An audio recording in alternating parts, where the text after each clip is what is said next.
Peace. So we have a thing called information overload. And what is information overload? Information overload is when a person gets too much information and tries to use that new information and try to put it into a thought process that they were born and raised in and raised up in. In other words, your journey or the things that you believed in, when you begin to search and you begin to travel and you begin to look into other things, you try to fit your belief into new information. And you got to remember, a belief is absence of fact. And a lot of times the belief that we have are illogical, but we don't recognize it. You know what I mean? Because it's been so logical to us all of our lives. And we've asked so many questions, you know what I mean, to preachers and everybody's, whoever. We've asked so many questions and we don't get the answers. And a lot of times we felt like giving up, you know what I mean, when it comes to religion and so on and so forth. You know, we want to throw religion away. But you can't throw religion away. You come from a people who form those things. You understand what I'm saying? And to throw that away is to throw a piece of the self away. So what we have to do is we have to analyze what these things are. As far as information overload, you have to have the right information. There's nothing wrong with religion. It is the way that it is interpreted. And if you don't know what it is and you don't know how to utilize it, then it is easy for somebody to dictate to you what religion is and, you know, and how to work it. See, the problem is this. Number one, as adults, we should never go to a building and have another adult read a book to us and tell us what's in the book. We should be interpreting the book, reading and studying for ourselves. This goes for the mosque, the church, so on and so forth. Study to show thyself approved. You can't study to show thyself approved if somebody is reading the book to you. I read books to my children. They're kids. They're children. You know what I mean? Pardon me. They're children. I read books to my children. You understand what I'm saying? I don't expect for an adult to go somewhere and have another adult read a book to them. This is illogical, but for a lot of us, it's logical. So what happens is on the way to looking and journeying, and after you ask all of the questions, you can't get no answers. Something moves you to seek other things and so on and so forth. And when you do, you begin to try to take those questions that you asked in that illogical paradigm and try to put it in the logical paradigm. And this can drive you crazy. This is what you call information overload. Too much information. You understand?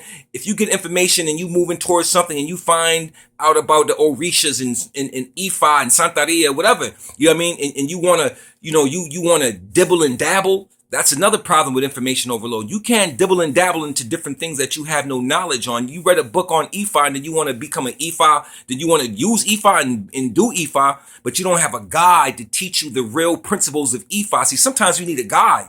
You can't dibble and dabble in certain information because it will drive you nuts because you don't know how to utilize that information. Because sometimes some information you need a guide to guide you into that reality. Now, the thing with information overload also is that you can twist things up. You can get new information and try to put your old belief system in the new information because to you, that's logical, but it's illogical.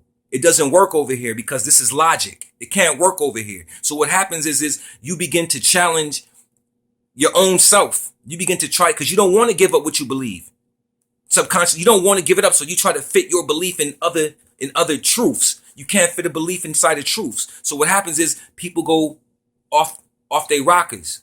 You know what I mean? They start messing with extraterrestrials and linking them to angels and saying and trying to put everything together. And this is called information overload. You start dabbling in information that you have no knowledge on really, but you're trying to connect the dots with it. And it can drive you crazy. I've seen this happen to people. You know what I'm saying? Dr. York's information used to drive people nuts all the time because it was too much information overload. And we do this all the time. You can't study 1,000 things at once. You can't do it because somewhere in that manifest, you will get confused. You will get information overload, especially if you are seeking. When you are seeking, it's very important that you have some type of guidance in your seeking. We can seek on our journeys. Our journey is our journey. It's personal. But if you pay attention in the journey, there's always something or someone put in your path to aid you on your journey.